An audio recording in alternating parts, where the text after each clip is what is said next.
Welcome to the To Be the Church podcast, where we look at what it truly means to be the church in today's culture. We have some special guests today. Courtney, who's been on the podcast a number of times, and then Noah, who this is his first time on the podcast. So Noah, introduce yourself, tell us who you are, and why are you here? I only say that because I was asked that question by Tyler after I'd been on a couple times. I remember listening to that one. Yeah. Well, hello. Thank you for having me. My name's Noah. I am the new youth associate here at NGC. Been here for about 7 months, has it been? Yeah. Oh, my goodness. It's been about 7 months now. And, so Tyler wanted me to hop on, see what it's like. And then also we're talking about camp today. And so, that's what we're doing. Yeah, so that's the main reason we're talking today is camp is about to happen here in early August. And so this is your first camp right here, or you guys did like a conference early on here? Yeah. We did an event that we kind of merged camp and a conference together. We called it Campference a little bit, not COVID in any not in any official capacity, but that's just what people ended up calling it, which was kind of interesting. But so this is your first camp. This is the first somewhere. One go away. Yeah, cool. going away. And Courtney, you've done many camps. Many. Yeah. So this is like a decade of planning camps. Wow. It's insane. Since 2011. And then. Cool. Yeah. And you were just telling me there's almost 200 students already registered, 50 or so adults. Going to be amazing. Heard you guys really had to settle for your speaker this year, but it's okay. God can use anyone. Just kidding. It's Ben, so everyone is aware. Ben's going to be there. He's going to do great. So let's talk about camp. So obviously this takes tons of planning, tons of work. And so why? Why do you guys do camp? Why do you view it as significant? And kind of what are you hoping happens at this camp, in the lives of the students? And so just talk about the why behind camp, I guess. Yeah. So this is my first camp with NGC and Citizens. This is going to be, I realized earlier, my 6th summer at summer camp, which is kind of insane. But no, camp is a really special time where our students can kind of break their regular rhythms and just spend time with each other, spend time with the Lord. And we do camp for a lot of different reasons. Number one, I was just thinking earlier, just the actual logistics of the time that we have with our students on a regular basis. So like on a good night, we hang out with our students for about 2 hours. You know, some of that's fun and games. Obviously, most of that is our message, our worship set, things like that. And so I'm thinking about our leaders' interactions with our students on a weekly basis. And so on a good night, and any youth leader would probably tell you this, on a really, really good night, maybe sometimes they can get a super meaningful conversation out of one of their students and maybe spend 20 to like 30 minutes just like diving into small group, talking, discussing with a couple students. And so if you think about like the course of the year, let's say in 1 month, a leader gets like 30 good minutes a week. Like, again, that's even a stretch. So you're at that point having 2 hours with a student, like on a monthly basis. And just like thinking about camp and the time, we're going to be at camp for 4 days, and you get 2 hours on the bus on the way up. And so you're start, that's just the start. And then you have basically a month of ministry time that leaders interact with their students just on the way to camp. And so just like looking at it at that angle, there is so much time that leaders get to spend with students. They're building a foundation, just relationally, that lasts throughout the entire school year. And so like the reason we do camps is the reason we do weekly ministry, and that's discipleship. And so like that's the goal of it all. And they say with camp, you can do like, you're doing 6 months worth of ministry in a weekend. And the relationship building, both for students and for leaders to students and all that we do. You know, camp is the place where all of what we believe is on display at every moment of the day, you know? And I've always loved camp in the sense of like, camp is a moment where you really get to bring Jesus into the daily, ordinary stuff of the day, you know, like meal times, getting ready in the morning, like getting up, like all of those things. Like you have a chance to display Jesus to your students, which depending on their home life could be like incredibly huge, you know? And like, you see stuff like attitudes come out and conflict comes out, and all of those moments are discipleship moments. They're all Jesus moments where it's like, let's lean in and see what the Lord is like doing in us right now. Yeah. Yeah, as they totally. start to get tired as the camp goes on, and maybe because they're not sleeping as well, or their bunkmates snoring, and how are we going to deal with this conflict? Yes. Yep. When I was a youth pastor, I always loved the midweek gathering the week after camps or Yeah. retreats, because Yeah. you see how that relational connection has just deepened, and so people are coming and they're excited because they have now these new relationships or these deeper relationships, and I think it actually makes your ministry, for the next number of months even better, because you've had a chance to build that relational trust and equity. And so I think that's really a really cool thing. Yeah. What do you, so there's obviously that relational discipleship element, but what else spiritually will be unique about a camp, or what the kids are, opportunities are getting to be taught and discipled? What are you guys hoping for at a camp like this? I mean, obviously we're doing like what Noah said, what we do every week. We're preaching the scriptures verse by verse. We're presenting the gospel. We're pointing them back to Jesus. But one of the unique things with camp is students are not allowed to have their phones. And so, I mean, I mentioned they're breaking their regular life rhythms. They're pausing this to be at camp, but then we're also like killing all distraction. Like one, there's no Wi-Fi out there or cell service anyway. So even if they had their phones, it would be very difficult to get online, but they're like completely undistracted. So it's like they have to face what they think about Jesus, because it's all we're going to talk about all weekend. One of my favorite stories was on the way home from camp. A student brought a friend who was Mormon, and I got to sit with her on the bus on the way home.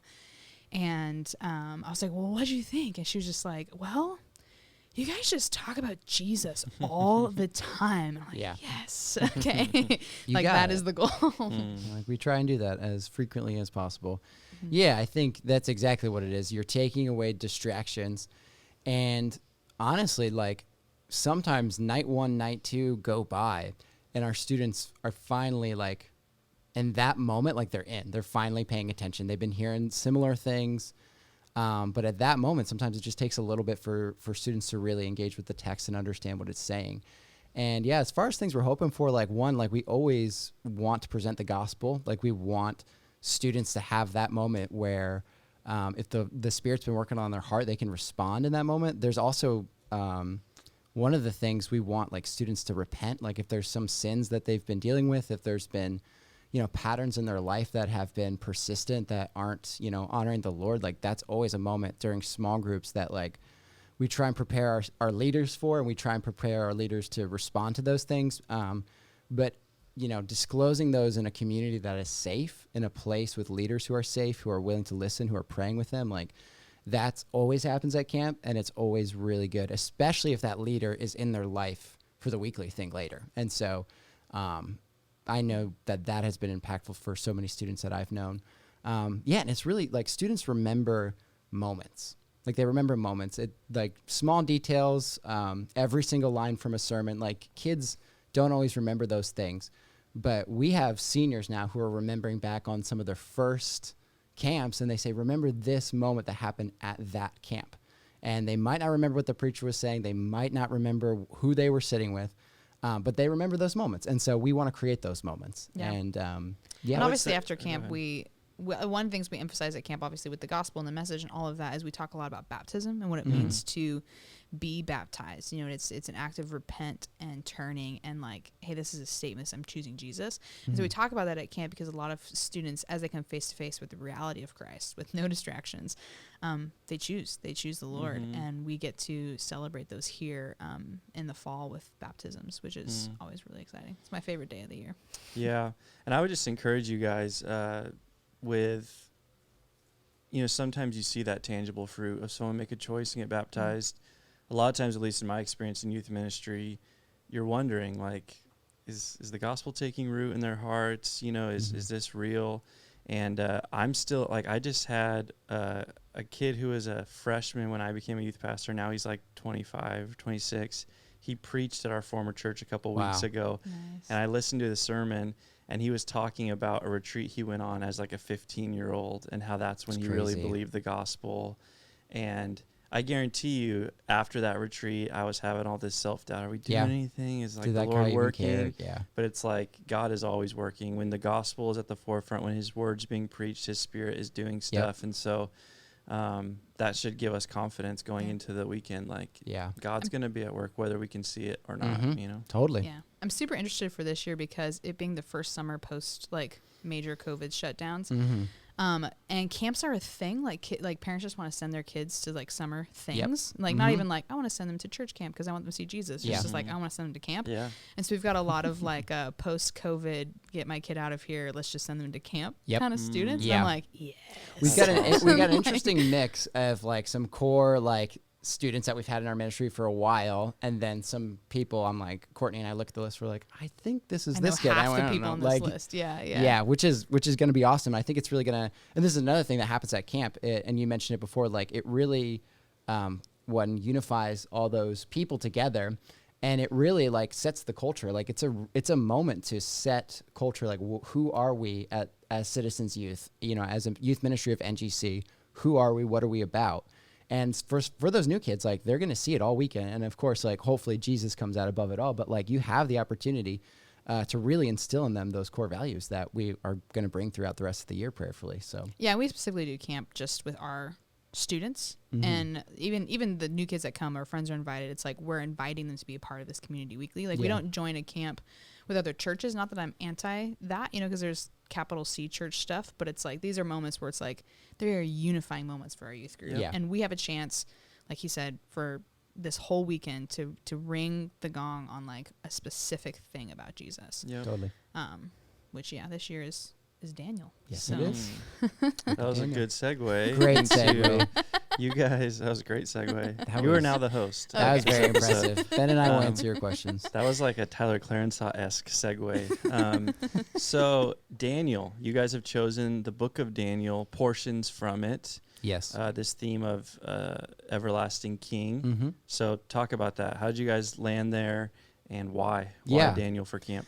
Yeah, so the planning process was, I think, new this year for us at Citizens, but it's on something, the wider scope, Yeah, it's something that I've had the opportunity to do for a couple of years with the team I used to work with at my former church. But we got some of our core leaders in the room. So Courtney, Stacy, myself, and then a couple other non-staff members. Other teaching team. Yeah, teaching team leaders.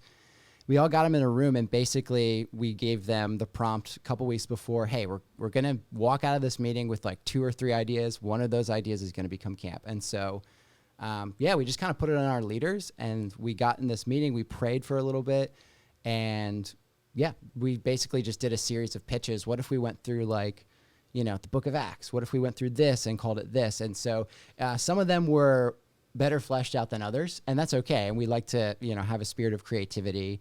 And so we just basically put all these ideas on the board, and we collectively like voted for which ones like really stood out. And so there was a few on the table that we left with, prayed about, and then Daniel was on there. And Daniel was one I remember. One of our leaders who's been here for a while, he talked about it. And the way he was telling us about it, the way he was speaking about it, I could tell everyone in the moment was like, that would be really sick to go through Daniel. And so, prayed about it for a little bit, and we feel like the Lord really led us to like go through Daniel. I think it was when Courtney was actually talking to me about it in my office, because I was set on this other one idea, and I was like, I kind of want to do this other one.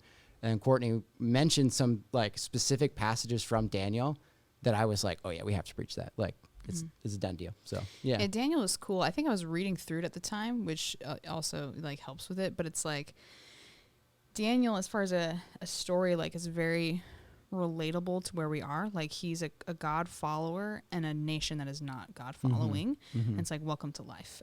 Sure. Yeah. You know, and one thing, you know, like, you know, I was telling our grads this year when they left, it's like, remember that you're in Babylon. Like you're going to look different than the world around you. And that's the way it's supposed to be.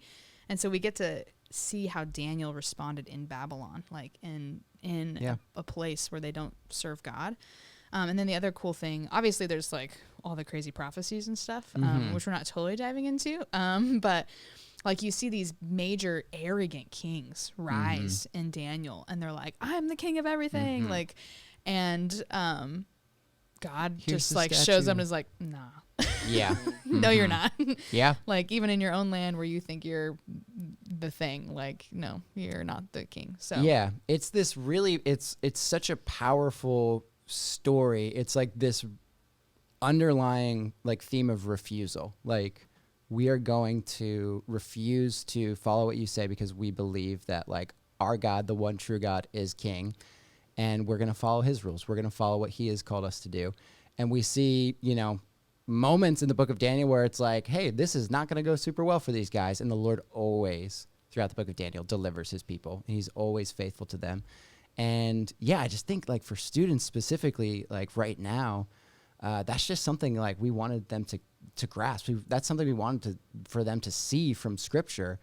The Lord being faithful, the Lord being the hero, of course, of this whole story, but how we get to respond to the Lord's faithfulness by, remaining steadfast in the truths that he has. And so, there's a lot there. I'm really excited about it. There's going to be practically, a lot of cool I moments love doing narratives for camp. Yeah, absolutely. Because it's a story, you can grasp onto it. These are crazy stories. I mean, we're doing the fiery furnace, we're in the lion's den. Like narratives are really fun to do at camp because then you can string the story along through the whole weekend.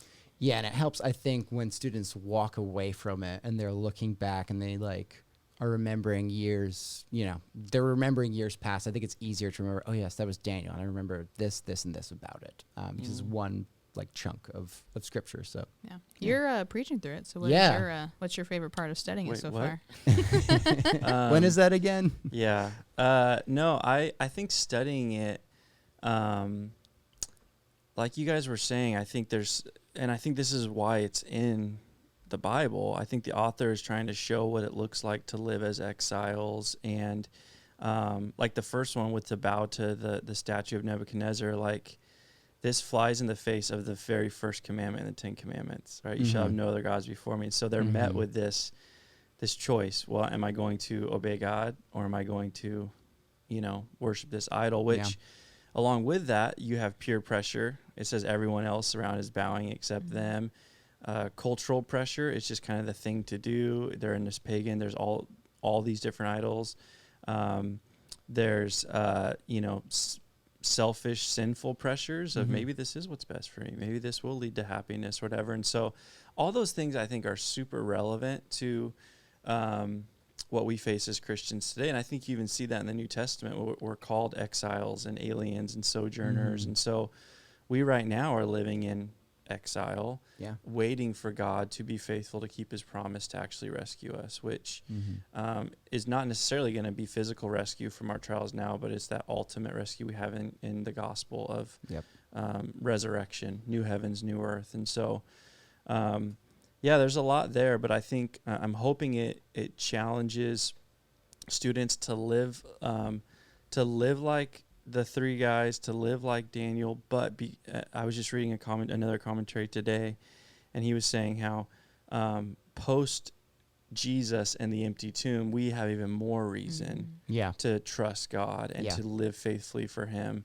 And so, I think as Christians, there's a lot of lessons to pull out. And me being I'm only 33, but I haven't been in youth ministry now for 5 or 6 years, and it's changed even a lot, youth culture, since 2015 when I did it last. Yeah. And maybe this is where you guys can help me. We might have to talk about this off air, but like, what are those lions den, fiery furnaces? What's the risk for them? What is on the line with them following Jesus?